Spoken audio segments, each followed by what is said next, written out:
क्या पंजाब की तरह हरियाणा में खेला करेगी आप? बीजेपी ने बनाया तगड़ा प्लान।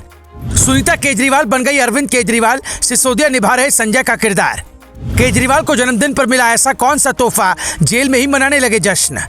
क्या हरियाणा विधानसभा चुनाव में भी पंजाब वाला खेला होने वाला है, या फिर बीजेपी इस बार आम आदमी पार्टी को तगड़ा जवाब देने जा रही है? जैसे ही चुनाव आयोग ने तारीखों का ऐलान किया, आम आदमी पार्टी ने तुरंत ट्वीट किया, हम तैयार हैं। बीजेपी ने भी सरकार रिपीट करने का दावा किया, जबकि कांग्रेस भी वापसी का दम दिखा रही है। लेकिन सवाल यह है कि 44 दिन बाद यानी 1 अक्टूबर को जब हरियाणा में वोटिंग होगी तो ताज किसके सिर सजेगा?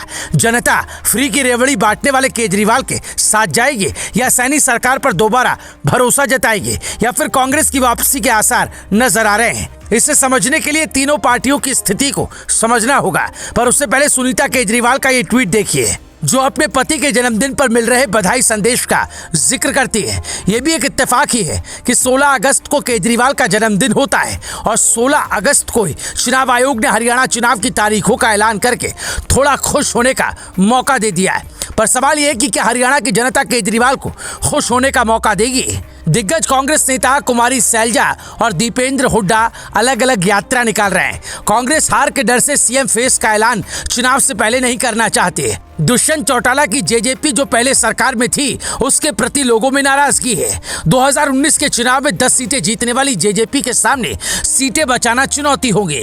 आम आदमी पार्टी के पास स्थानीय नेताओं की भारी कमी है, केजरीवाल ही फेस है। जबकि बीजेपी की स्थिति देखें तो नायब सिंह सैनी, जो एक गैर जाट नेता होने के बावजूद जाट नेताओं को साधने में लगे, क्योंकि बीजेपी को ये बात अच्छे से पता है कि साल 2019 के चुनाव में जाट नेताओं की नाराजगी की वजह से सीटों का नुकसान हुआ था।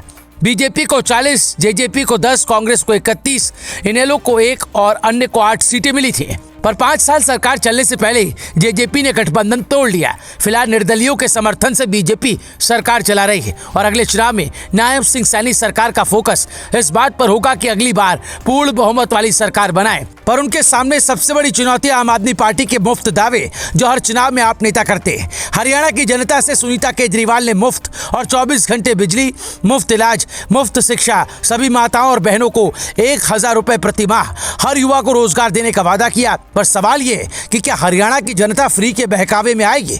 आम आदमी पार्टी के नेता दावा कर रहे हैं कि हम हरियाणा को बदल कर रख देंगे, हरियाणा की जनता बदलाव के लिए वोट करेगी। पर सवाल सबसे बड़ा ये है कि क्या पंजाब और दिल्ली में आम आदमी पार्टी की सरकार ने अपने सारे वायदे, अपने सारे दावे पूरे किए? अगर पूरे किए होते तो शायद दिल्ली की सड़कें बारिश के दिनों में समंदर न बनती, पंजाब से दिल दहला देने वाली खबरें ना आती। सरकार किसी भी पार्टी की हो, जनता को मूलभूत सुविधाएं मिलनी चाहिए। हरियाणा का सबसे बड़ा मुद्दा किसानों का है, जिस पर नायब सिंह सैनी सरकार ने इतना बड़ा मास्टर स्ट्रोक खेला कि बड़े बड़े विरोधी हिल गए। भूपेंद्र सिंह हुड्डा से लेकर दीपेंद्र हुड्डा तक ये सोचने लगे कि अब तो सरकार ने 100% फसल MSP रेट पर खरीदने का ऐलान कर दिया।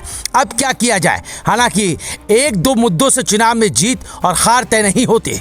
ये तय करना जनता का काम है कि किसे कुर्सी पर बैठाना है और किसे घर पर। Bureau report, global Bharat TV.